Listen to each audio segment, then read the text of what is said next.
Okay, class, welcome to lesson 1.2, function notation.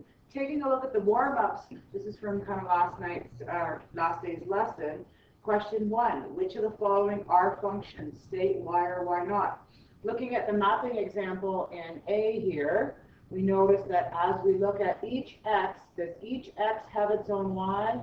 Specifically, if I take my pen and I look at where x equals 0, does it have only one y value? No, in fact it has two. So this is why this is not a function. So no, this is not a function because x does not have one y, okay?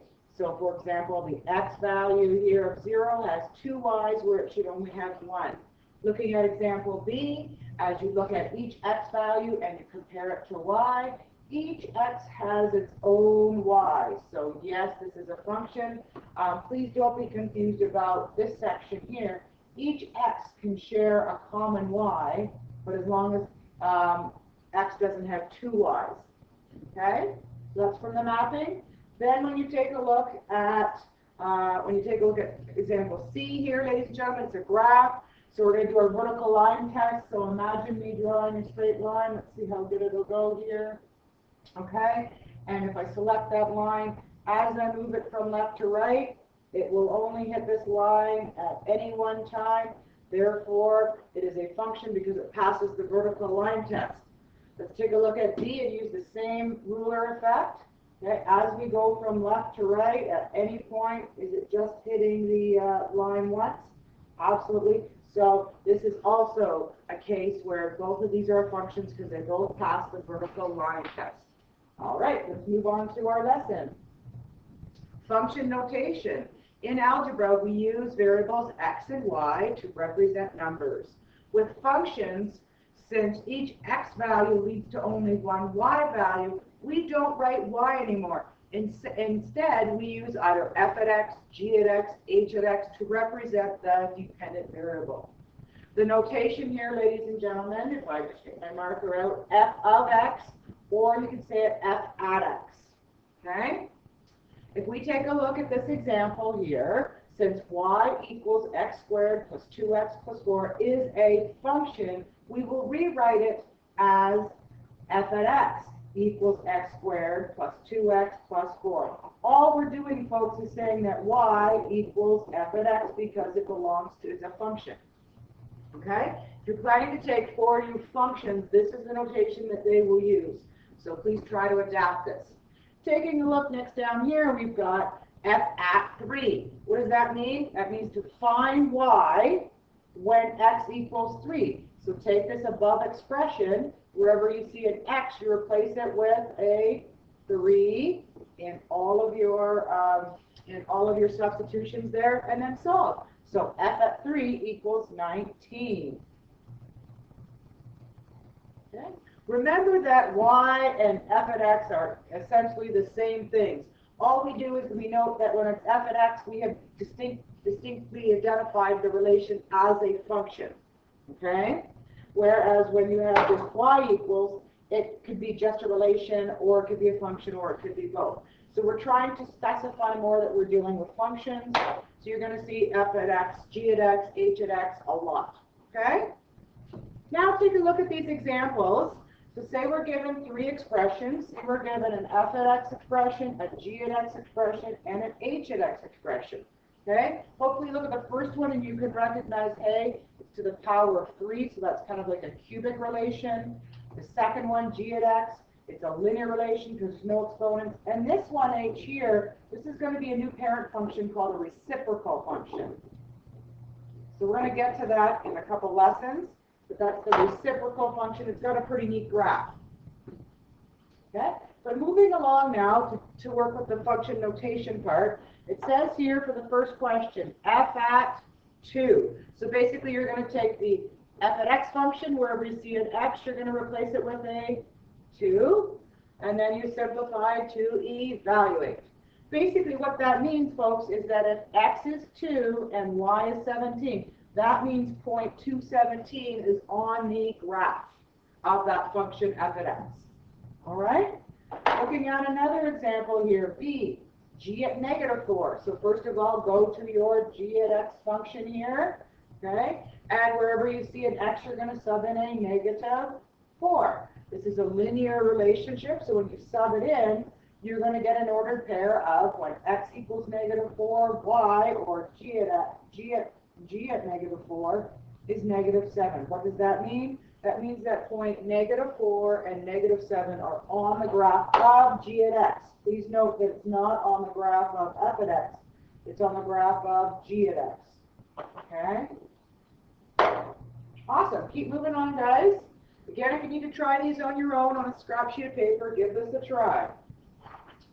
Next one is h at 1/2. The confusing part here is that we're already starting with a 1 over x, which is a fraction for our h at x function. But when we substitute in a half, the x part, remember, x equals 1/2. So when you sub it in, it becomes the denominator. Remember, when you have a fraction divided by a fraction, the rule is to invert and multiply. Okay? Or you can just use your graphing calculator, guys, and go 1 divided by 1, fraction button 2, and get it. I don't want you to be hung up on fractions. That's not what I'm trying to test here. I'm just trying to test that you can substitute in when there are fractions, okay?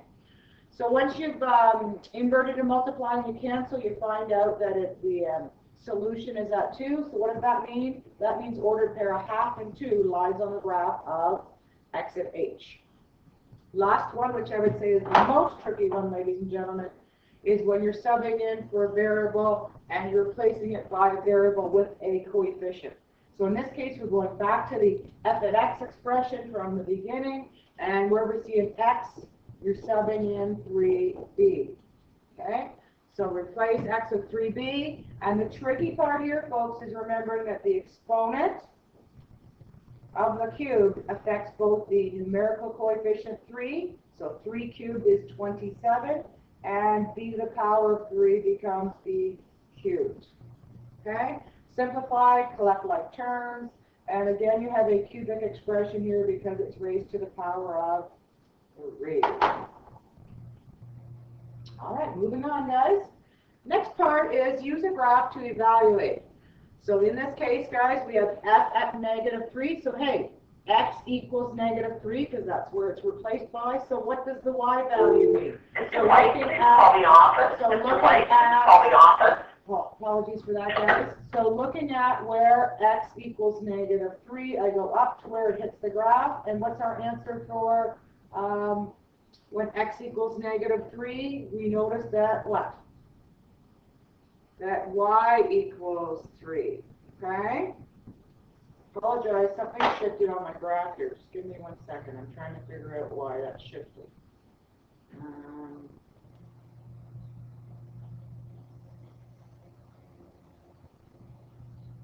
See if I can fix that.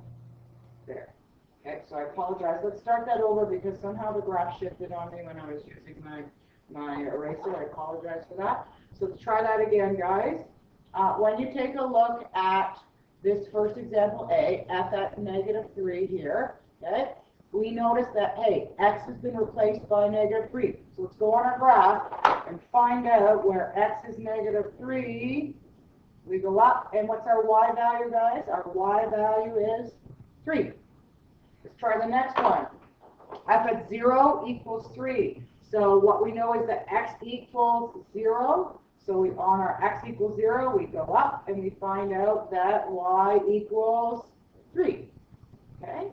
The next one, f at 2 equals negative 2. We're going to find that answer out. Where do we get this answer from? Remember, guys, that x equals 2. So where x equals 2, we go over here and we find that, hey, at this point, where x equals 2, y equals, or f at 2 equals negative 2.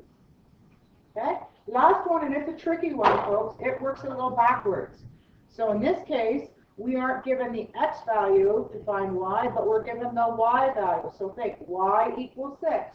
So on your y-axis up here, where y is 6, what does my x value equal? Okay? So you bring it down, and you notice that x equals 8. So what does that tell us, folks? That tells us that